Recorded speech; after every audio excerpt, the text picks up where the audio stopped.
We're live. You excited? I'm Always. just off the charts excited now.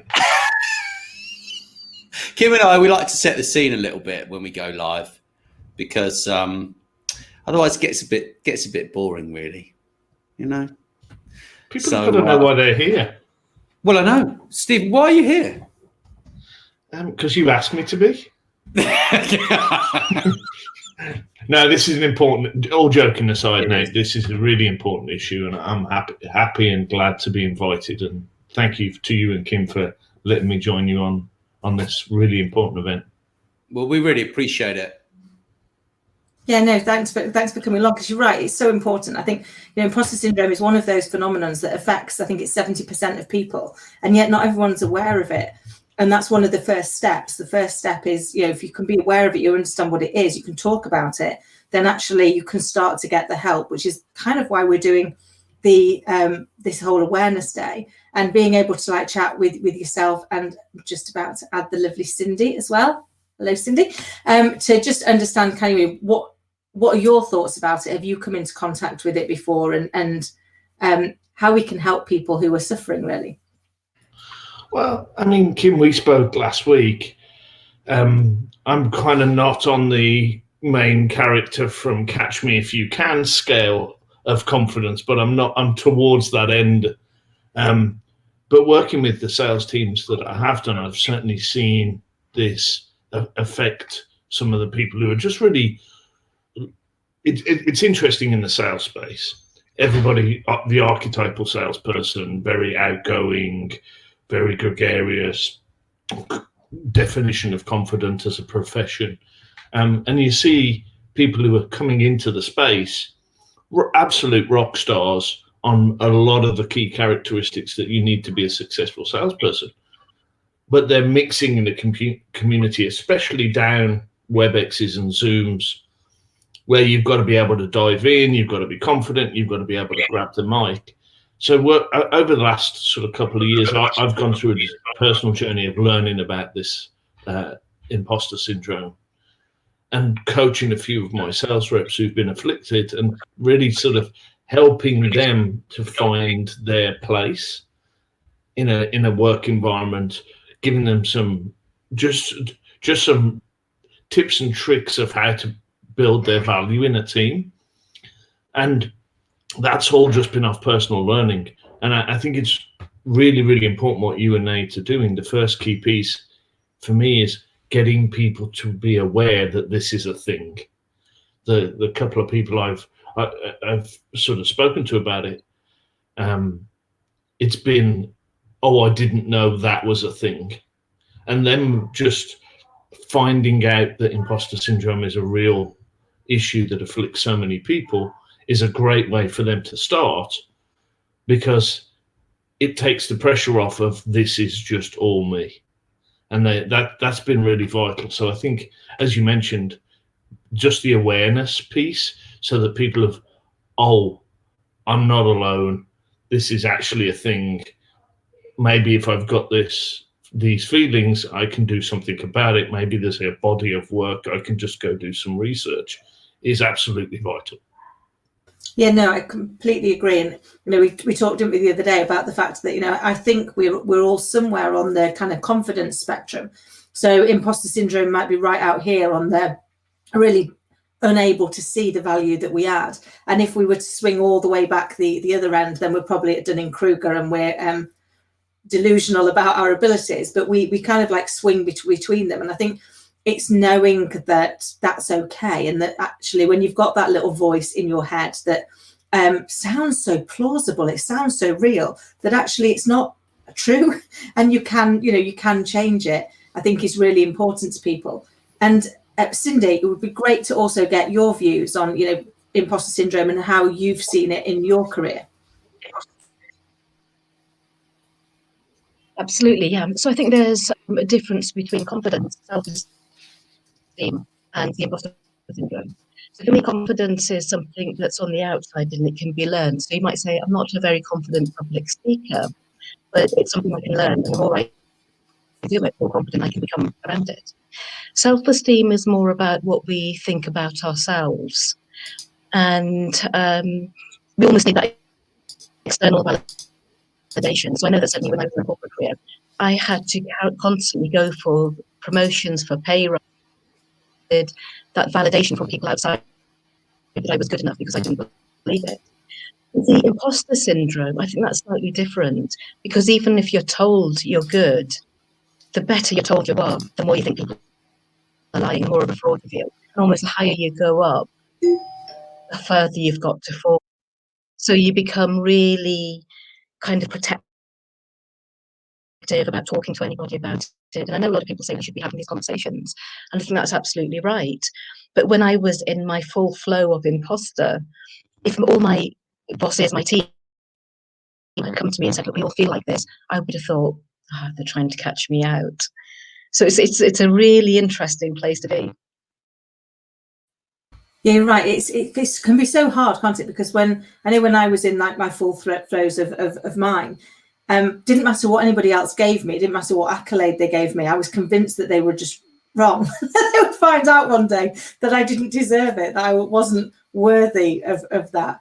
And you don't know who to go and talk to. And you, one of the challenges when you're in the throes of that imposter is you're terrified of being found out. So going and telling somebody means you're guaranteed to be found out. So it's an avenue you don't feel that you can go down. And I think that for me was that trapped me for a lot of years until I realized that it's okay to talk about it and that we're all vulnerable about something. I think, Kim, that's a really key point. The being an ally to people and being able to spot that people in your teams or people you work with are struggling with this is equally important, I think, as for the people who do suffer with it. As we talked about on Friday, confidence has kind of never been anybody who knows me kind of knows I'm not afflicted. And I see Nate laughing there. But it's still equally important for the 30% of the people who aren't afflicted to be aware of this issue, because they're going to be working with people who do. Maybe you're in a leadership role and you need to be able to spot this. What are those people who don't speak up on WebExes or Zooms thinking whilst they're on a team meeting is where you need to be. How do you get them to play an active role in the team? How do you get them to bring a contribution? How do you get them to deliver that value? And there's nothing more satisfying than seeing one of those team members go on that journey over a couple of years, get that next promotion, and sort of tame this demon because you've been able to help them. So I think it's equally important for the 30% that aren't afflicted to be able to spot the characteristics in the 70% that are, and be an ally. Right. I think so, Stephen, sorry, I started first. So, what are some of the things, Stephen, that you would do when you're helping your team, right, to get over their confidence problems? Because it's in essence a confidence problem, I think. What are the things that you do? Do you listen for things that they say? Like perhaps they might say something to themselves that, you're in a meeting with them and they might call themselves an idiot or something like this. Because we've noticed that even when talking with massively successful people, we've heard them actually call themselves names in front of us, which we found quite interesting the past few weeks. I think there's a couple of things I've spotted. People, junior members of the team, being just really quiet on calls, the self-deprecating piece. So just one of the techniques I've worked with a number of our junior sales reps is find something you can latch onto that brings value to the overall team. So all sales teams are running fast, things are going on, we're all trying to work to a tight deadline, there's lots of moving parts.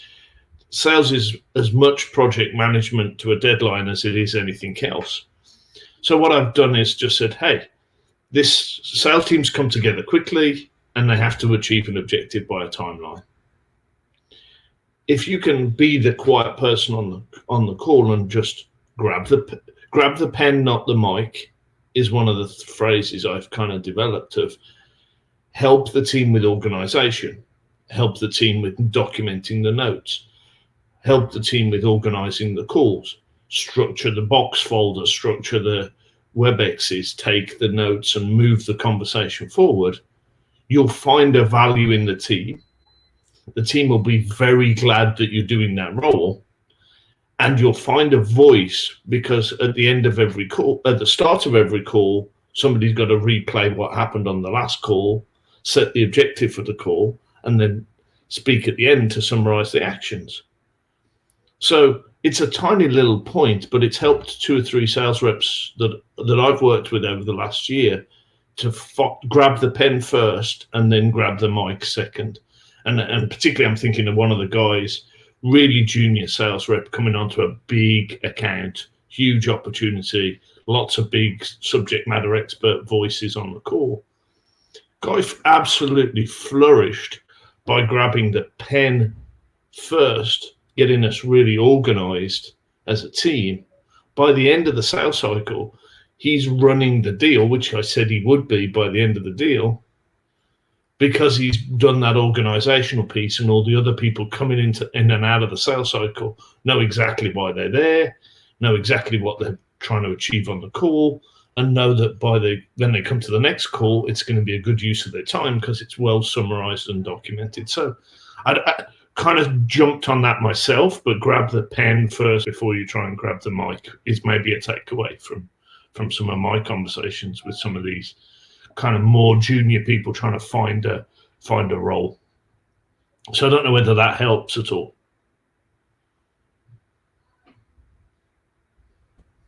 Yeah, no, absolutely. And sorry, I was just pausing because I didn't want to talk over that again like I had done earlier. Lisa, lovely for you to join us too. It'd be great for you to share kind of some of your thoughts too, please. You're on mute, lovely.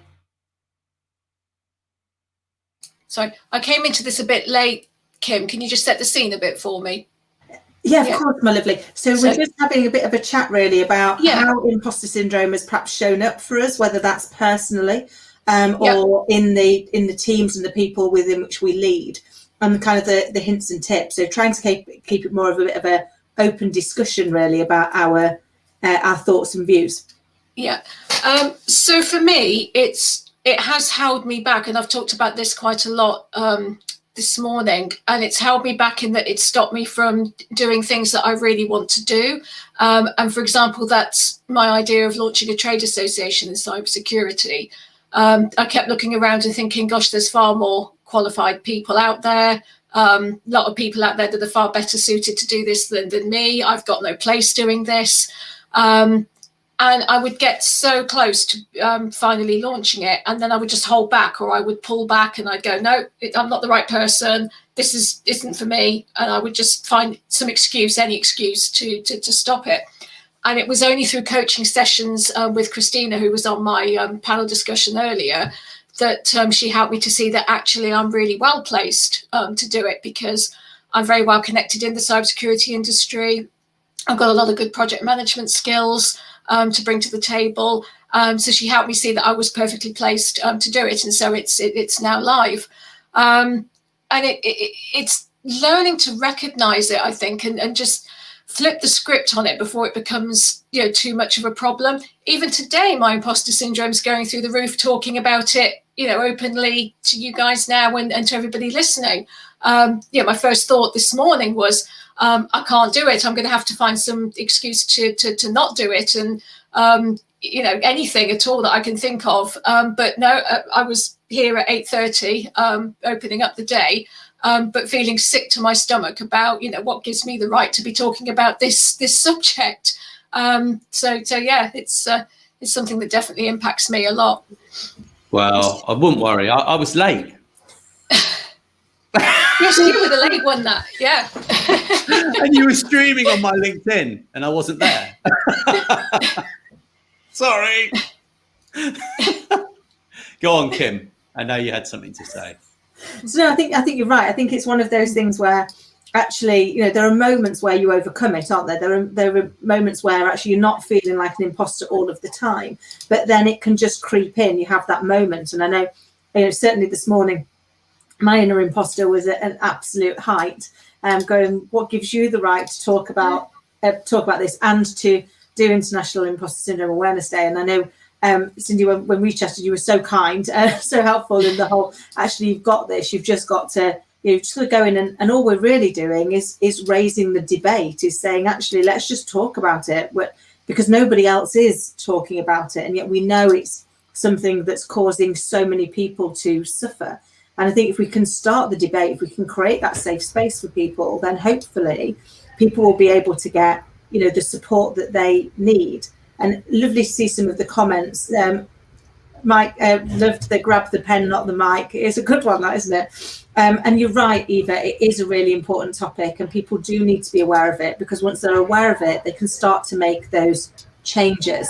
And absolutely, it is astounding how many people are affected by it, and they don't know how to handle it. But to Stephen, to your point as well, it's not just if they're suffering from it, it's if people that you're leading are suffering from it, and how do we create that space and that environment? Kim, why do you think people aren't talking about it? Maybe let's spend a couple of minutes there. I mean, is that because of just the very nature of it, that people don't want to speak up? Is that what you think? I mean, I know you've done lots of research in the space. What's your kind of view there? I'd be really interested about why people aren't speaking up. Yeah, so I think my view from what I've researched so far is almost there's a fear. I mean, one of the biggest fears you've got when the imposter's taking over is that you'll be found out, that people will realise that you're a fraud. So actually talking about it almost guarantees you're going to get found out, because you're going to share that you're an imposter. And I spent years thinking that, and I made it to the boards. But I've got an MVQ in hairdressing, and I was convinced people were going to turn around and go, oh my God, we put a hairdresser on the board, quick, get her off. And it never happened, but I was really nervous about it until I started to share with people, I'm an ex-hairdresser.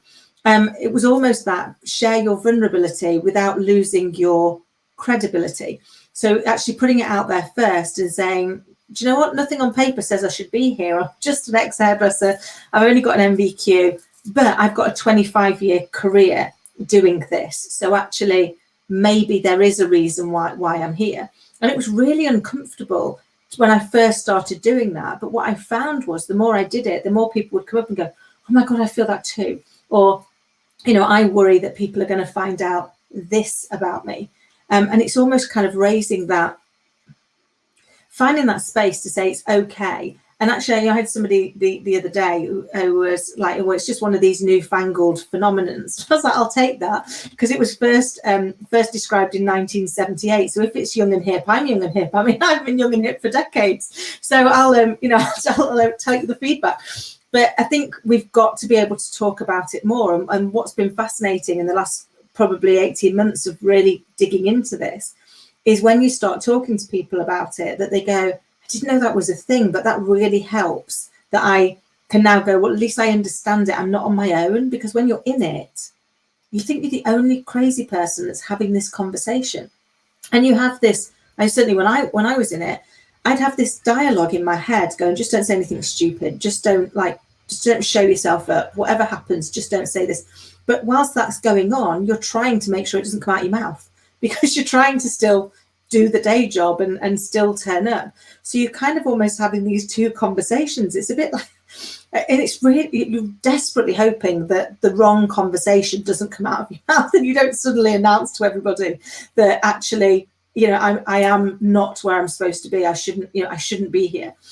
So I think for me, from what I've found, it has been that the fear of being found out stops you from actually seeking that support. That's the interesting thing for me. Is it, and I see you nodding here, Lisa, and maybe this is a question to you.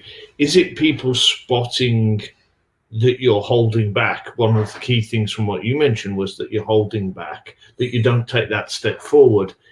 Is it allies spotting that people aren't speaking up, aren't taking the mic on calls, aren't sort of putting themselves forward? Is that the key trigger? Being aware of other people on these calls, and then maybe having that side conversation of, hey, you were pretty quiet on that call, can I help? Is that a sort of conversation we need to be fostering? Maybe ask that to you, Lisa. I'm taking the role of panel host now, so apologies. But is that, would that have helped you if you were talking about launching your sort of trade association? Would that have helped you if somebody had kind of spotted that behaviour and engaged? It's a bit more complicated with me because I also happen to be neurodiverse. I was diagnosed as autistic a couple of years or so ago, and if somebody had sort of pulled me up like that, I would automatically think I'd done something really wrong, and that side of things would go into overdrive because I'm always on hyper alert that I've done something wrong, or I haven't done something quite right, or I've said something out of place. And that's another big part of why I keep quiet, or why I was keeping quiet, a lot of the time. So there's that extra level of complexity with me that I have to kind of manage in terms of, the condition that I have, and being able to also be successful in what I want to do. I wonder whether just what we're doing now, people speaking down screens, has made it harder over the last sort of 12, 18 months also, because it's very easy to go off camera, go on mute, and just be a bystander on a lot of these calls. And I wonder whether that's not helping, because you've got the non-visual cues, then they're not in the room. It's harder to grab the mic than it is to grab the floor in a meeting room, for instance, I suppose. I wonder whether that's a factor. It's interesting. I had this debate with somebody a couple of months ago, because they'd been on a call, and on that call, none of the people turned on their camera. And it was a call with 4 people. And they turned that into, they don't like me, they're disrespectful, they're intimidated by me. They made this entire dialogue about them. And I was like, fascinating. Actually, all that happened was they didn't turn on their camera. But they were chairman of this organisation, and they said, well, I even wonder why we've bothered employing them. So that's interesting. Have you, did you think they were good employees before? Go and check whether or not they've got a great reputation. And they had got an amazing reputation, did a really, really good job. And I said, what was their reason for not turning the camera on? He said, well, they said they've not had time to put their makeup on. And I said, well, with all due respect, and unless they've ever been late or not turned up because they've not put their makeup on, that's just an excuse that they expect you to, understand. But the reality is, when we turn our camera off, it is an ability of taking a step away, of disconnecting slightly. So often when we've turned our camera off, it's because we're slightly disconnected. So not to call people out on this, because this is not trying to make people feel even more uncomfortable. But, for me, I would then have a private conversation with them afterwards and just check in and just say, hey, I just wanted to make sure, how's everything going? I don't know about you. I'm finding it really hard right now that we do everything like this. And actually, I'm missing the ability to connect in a face-to-face environment. How are you finding it? Because again, if we can demonstrate a little bit of that vulnerability and say, I'm finding it a little bit hard, are you finding it hard? Then you create that safe space for them to be able to say, absolutely, yes, I'm finding it a little bit hard as well. And I think one of the challenges that we face is we don't respond to what's happening. We respond to what we've made it mean. So what happened was the person didn't turn on the Zoom camera. What he made it mean was they didn't like him, they didn't respect him. That wasn't true. That was just what he'd made it mean. But that's kind of what we respond to. And I think from what I've researched so far on imposter syndrome, I think that is one of the things that gets in our way, is that we're responding to what we've made it mean, but it feels really real. I don't know if that resonates with people. Exactly. I think sometimes with calls that I've been on, if it's been a group meeting, it's just because people have been homeschooling, or they've been eating their breakfast because they're running late, so they haven't had the camera on. And I think, especially when we have imposter syndrome, we have this little voice that's running almost in our unconscious mind about what it might mean, and we make it all about us, whereas actually it might just simply not be. There's something called the 3 eyes of communication, which is your intention, the interpretation, and then the impact it has.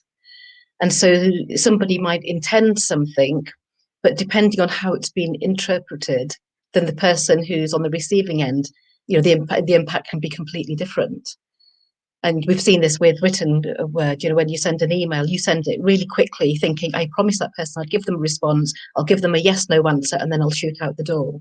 That person who's received it has actually had a really bad day, and they had a really curt reply and think, well, what's wrong with that person? What have I done? We make it all about ourselves. So sometimes it is just about saying, let's just check in, like you say, on a one-to-one basis. Are you okay?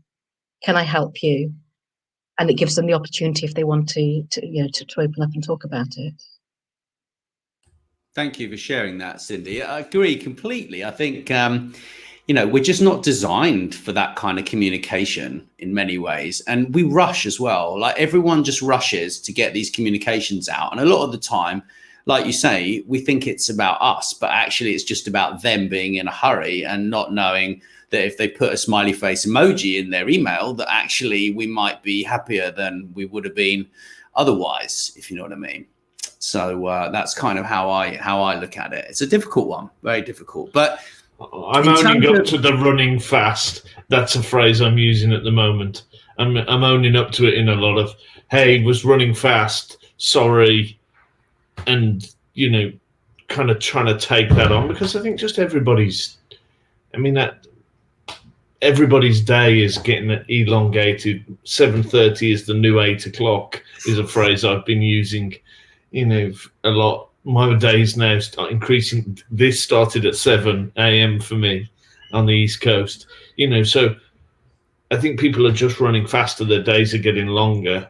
You're not getting that chance to decompress because you're just sitting down the screen. I'm going to bounce straight from this screen to another screen on a completely different topic, running my team meeting, and that'll just be my day. So I think it's a really key point, kind of owning that you're running fast and that you've got to worry about, as Sindy mentioned, some of the impact of and how people interpret what you're saying.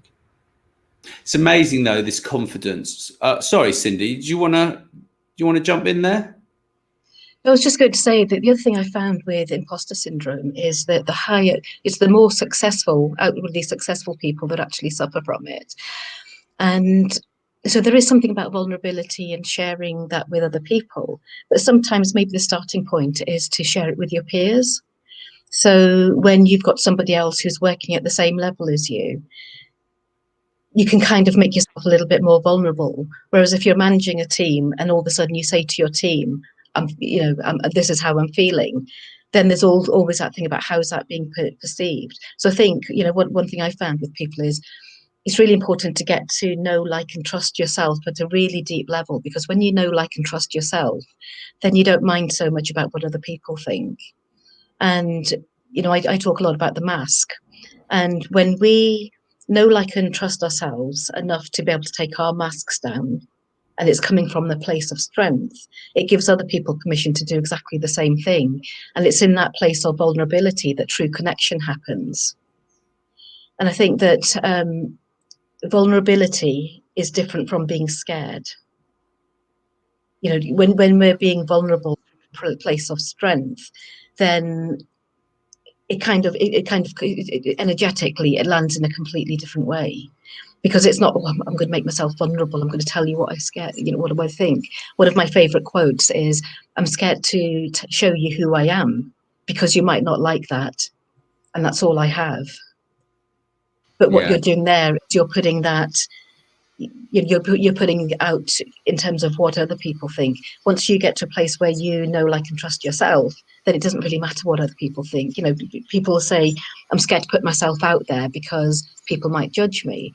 But the reality is about 10% of people out there are your tribe. They really love you. They really love what you say.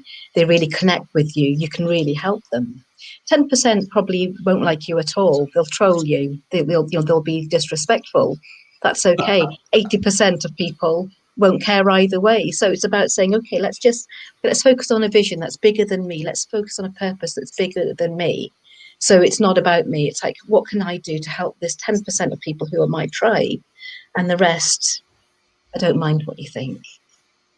It's really good, isn't it? Kim and I, she's dying to talk about this as well. We've been talking about this for about 3 weeks now, 4 weeks. just about like we just don't care. Like if people don't like us, we just don't care. Like we really are not bothered anymore. But I do like you, Nate. I've got to just say that, man. I do like you, just so you know I'm one of your tribe, buddy. No, I do. Just got to say it. Just got to say it. I would not have invited you if I didn't think that. Yeah, but the fact is that once you give up that, you know, that wanton desire for everyone to like you, and you think that you've got, you know, that you've got a problem that they don't like you, it's like, no, they've got a problem. They have the problem. But I think as well, there's one other really important thing here, which is as long as you're behaving within your values. So it's not about trying to get people to think in a certain way. You know, it's as long as you're behaving within your values, then it doesn't matter what other people think. As long as you're not being offensive, as long as you're not going out of your way to hurt them, to damage them. It's about being really strong in your values, living within that, and then everything else can fall away. Oh yeah, completely agree. Because I think, you know, as long as your intention is not to do harm, you know, I always try and leave things better than I found them. And that doesn't mean I'll always manage that, but it will always be my intention. And I spent years desperately trying to be everybody's cup of tea. And as an English person, that's ridiculous. You know, we could argue about how we take our tea as much as we could about religion and politics. So you were just never going to be everybody's cup of tea. And then I found this quote, which I love, which is, I'd rather be somebody's shot of whiskey than everybody's cup of tea. And it made me realise that for the right people, for my 10%, I'm their shot of whiskey. And for everybody else, I'm not their cup of tea, but that's okay, because they can go and find their cup of tea. And that's not my responsibility. And that doesn't mean that I want people to dislike me. I don't, but I'm comfortable that I'm trying to do the right thing. And Sindy, to your point, living with my values, which makes it so much easier then to acknowledge that, yes, some people aren't going to agree with what I say, and that's fine. You know, but it's okay to disagree, but we just don't disrespect. And I think that's where we've got to get to, isn't it? Kim, there's on any email you get from me in a work context, there's a fantastic quote that actually comes from one of the founders of IBM. And I've decided to put this on my quote because it's me. And so I'm going to read it. Follow the path of the unsafe, independent thinker. Expose your ideas to the dangers of controversy. Speak your mind and fear less the label of crackpot than the stigma of conformity. And that was from Thomas J. Watson. And anybody who gets that an email gets that, because that's me. I'm going to speak up. I'm going to speak my mind. I care less whether you think I'm a crackpot, because I think that's more important than just sticking with the status quo and conformity. So I kind of put it as my personal mission on every one of my emails, because I think if people then read the email and then read the email signature, then they know that that's where it's coming from. I'm just speaking up. I'm just going to tell you what I think. And because I think the dialogue moves the conversation forward. So, and it also, that quote happens to come from somebody from the company I work for, which kind of is double value. So yeah, Thomas J. Watson, great source of quotes. Him and Churchill are probably the best two that I've come across. Oh, fab, I love it. It'd be great if you wouldn't mind dropping it in the chat, and then I can put it in out for people, because I think that'll be really helpful. But, you know, I'm a massive lover of quotes, because I think they're a really great way of us making sense of the complex. You know, sometimes we have these really complex things and you're trying to make sense of them for yourself, or pick your mindset. And you'll suddenly see a quote from somebody and you'll be like, oh, that kind of sums it up. That kind of does exactly what it says on the tin. And that can be really useful in being able to bring it to life for people, can't it? Because I think that is part of the challenge, is how do we create that common dialogue so that people can have different opinions. It's not about saying we've all got to agree. This is not changing people's right to have their own opinion, but the right to be able to have a healthy debate and be respectful of each other. And I think if we could create that kind of environment, then actually, hopefully, conversations like this would happen more often, and people would be able to feel that they were getting the support that they need, or just to be able to seek to understand. Because I think for me, that's probably been my mission in life, is that I seek to understand. You know, my nan used to say every day's a school day, and God bless her, she's right, because you learn something new every day as long as you go into it with that mindset. Very much so. And I think in terms of the imposter syndrome, becoming aware of what you're actually saying to yourself is the most important thing, because a lot of the time you might not even notice, like it might be really subtle, but in the back of your mind, these thoughts are they're actually controlling your behaviors, and they're sabotaging your life, right? So that's basically what's running in the background. Did you have something to say on that, Lisa?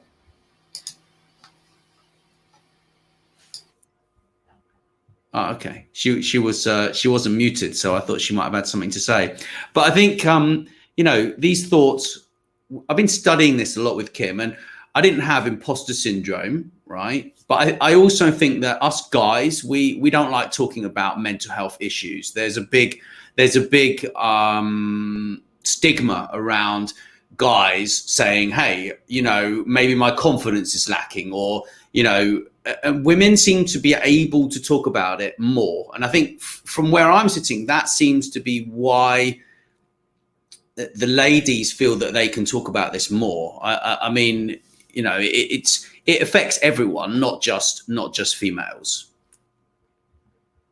I mean, Kim, I know you've done lots of research. Is there a gender split here, or is it just the issue that Nate just describes of women are more able to talk? And I'm generalizing, so I apologize in advance for that, because I know I shouldn't. But is it because women are more able to talk about it than guys are? Is that just a factor at play here? I think that's part of it. I think also when it was originally identified, it was identified as a female-only phenomenon. So back in 1978, they believed it actually only impacted women. So a lot of the conversation, a lot of the dialogue was aimed towards females. But obviously we've now, with like an additional 40 odd years of research, have been able to realize that it's not gender specific, it's not age specific, it's not culture specific. It can impact anybody, anywhere, anytime. I sound like a martini advert, don't I? And it's not really as much fun as martini. But that's kind of, I guess, the thing is it can do any of those things. But one of the other things is we have always made it very difficult for men to be able to talk about their feelings. When we think about some of the language that we use when people are growing up, it's like, you'll say things like, don't run like a girl, or suck it up, princess, is one I heard a lot that used to get levelled at boys. And then you wonder why they won't share. Well, they won't share because they've basically been told from childhood that it's not okay to share. Whereas as girls, we're encouraged to share because the expectation is that we will be, we will be able to. But there is also some neuroscientific reasons. So the female brain neuroscientifically is more hardwired towards our emotions, whereas the male brain neuroscientifically is more hardwired towards intellect. And therefore, because we're more aligned to it, we probably find it a little bit easier because we're more naturally disposed to be able to use that part of our brain. It doesn't mean to say that you can't do both. It doesn't mean to say women can't be intelligent and men can't be emotional intelligent. It just means neuroscientifically there is a predetermination of where we are more hardwired. And I think that plays into it as well. That's fantastic. Thank you so much for clearing that up. Because I think there's a lot of misunderstanding around that, and that will actually hamper men being manly, right? And standing up and saying, well, actually, I don't feel very confident in this situation, and I think that's the beginning of controlling your behavior and taking action and changing your life, right? Because this is about life. This isn't like, oh, well, it's about my job. This is about everything in your life. This is about taking control of your life so that you can actually live the life that you want, right? And, it's a fascinating topic, this whole thing, really, and how your confidence levels and your competence levels are linked or not linked based upon the perception that you have around your life and your abilities, right? And that's just fascinating, the whole thing, and how those abilities affect your outputs. Because it's about outputs, right? Everything's about an output. And if you don't feel confident to create the output, right, because you don't have the ability to deliver it, right? or you think you don't have the ability, then what are you doing? You need to get some help or do some research and make a change in your life, as far as I'm concerned, really. So one of the interests. Go ahead, Sindy. I was going to say, talk about the male-female side. I used to coach only women, and I had so much pushback from women saying, actually, we've got so many men that actually could do with this as well. And so now I coach men as well, and quite a few of them say, coming in and talking to you is the only safe space where we can completely be vulnerable and really talk about how we're really, really feeling, without feeling judged, without having any expectation. But what's happening as a result of that is, as these men grow stronger and more confident in themselves about talking this kind of stuff, they can then go and talk to their sons about it. And then when the sons can talk about it to their fathers, then it's all about, one person at a time, if that's what it takes. Talk through one person, building confidence of dropping the self-imposter and opening up that conversation. And it might not happen overnight, but it will happen. Yeah, I think it's beholden on some of the other guys. I've got a guy on my team, running a huge deal,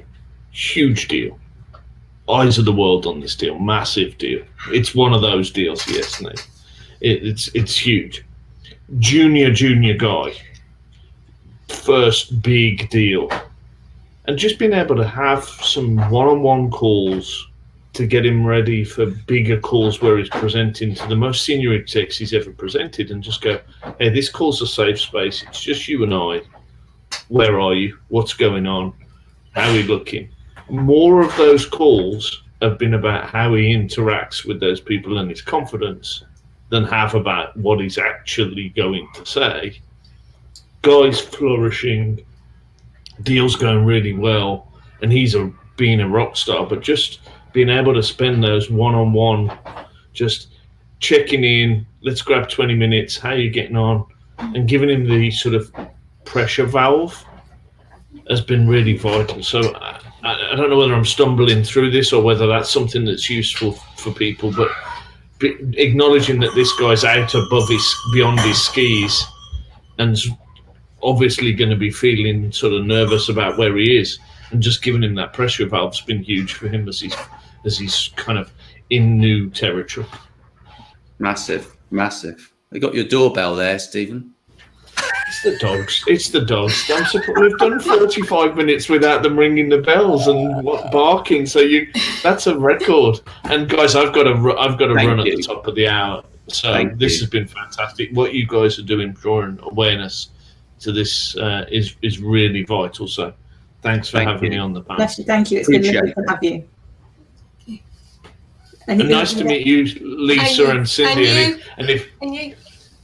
And if I can be a amplifier of anything you're doing, happy to take that on as well. So we certainly need some help in the cybersecurity space, Lisa. So all your efforts there are definitely needed. Definitely needed. Thanks, Stephen. Thank you. Thank you for coming on so early, bless you, because I appreciate that this is very early for you. So it's been very kind of you. We do appreciate it. But you're right. I think the more we can do to raise awareness, to keep the conversation going, and to frame things for people, because it is difficult to share our vulnerability, because we've been told that that's a really bad thing, and actually even worse, I think, for men feeling that need. So I think if we can create that safe space, if we can start having that dialogue, and sometimes if we can share a little bit about ourselves and the fact that we're not finding it that comfortable, and frame that part up, then you're right, it's like that pressure valve, isn't it? It just releases some of that pressure off and allows people to go, it's okay for me to share here, that I'm not going to be exposed. Because I think that's one of the things that worries people, that kind of underpins that piece. It's going, well, what's going to happen if I put this information out there? And yet once we share some of our vulnerability, we're already less vulnerable about it because we've put it out there. So, I've told everybody I'm a hairdresser. Well, you can use it against me if you want to, but you know what, I've just told you. So there's not really a lot that can be taken away from that now. The things people Well, tell guys- their hairdressers. Yeah, I can imagine the stories, Kim. That's definitely one for over a beer at some point. Well, guys, I've got to run. This has been fantastic. Anything I can do to be an ally and support, more than happy to do it. But you're doing great work. Thanks for having me on the panel. Thank you. Thanks Thank ever so much. Cheers. Take care. Bye. Appreciate it. Such a nice chap. He's been on a lot of podcasts with me over the years. Yeah, very Yeah, interesting. no, he's lovely, and I think for me, what I thought was great is actually somebody who's coming on who's going, I don't have it, but I'm seeking to understand so that I can actually help my people. That I actually want to be the best support for my team, and therefore I'm going to go and educate myself, because I think that's one of the other challenges. You know, I know in the kind of run up to this, I was talking to a few people, and they were like, "Well, you know, it resonates with me, but I daren't tell anybody about it because that might expose me as an imposter if I'm like talking about it." And I was like, first part of the issue, it's like, not only does it resonate with you, you can see that it resonates with lots of people you know, but nobody's going to be brave enough to stick it out there first on the off chance that somebody uses that against you. And Sindy, to your point, actually 10% are in your tribe, 10% might use it against you, but they're not your tribe anyway, and the other 80% are just busy dealing with what's going on in their life and probably pay no attention to what you're doing. But if you can, and I'm a big believer, if in sharing my story or in sharing my vulnerability helps just one person, then it's worth the risk. It's worth the embarrassing yourself and putting it out there and saying, do you know what, this is kind of how I feel, do you feel the same? Because I think, again, if we can help people, even if it is one person at a time, then we can create that ripple, can't we?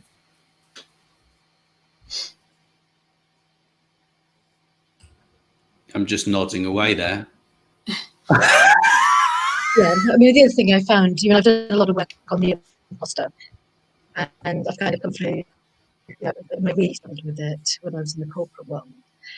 And I've done a lot of work on it, but that doesn't mean it's gone away. And what I find now is that every time I'm growing and out of my comfort zone and I'm trying something new, the imposter comes back. But what I've realised is that the imposter is the voice, is a younger version of you that didn't have the skills, that didn't have the resources that you've got now.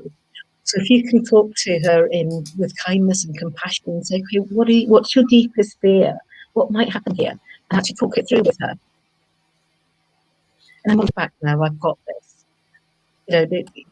For me, it's just a sign that I'm growing, and it's almost like you become a little sister.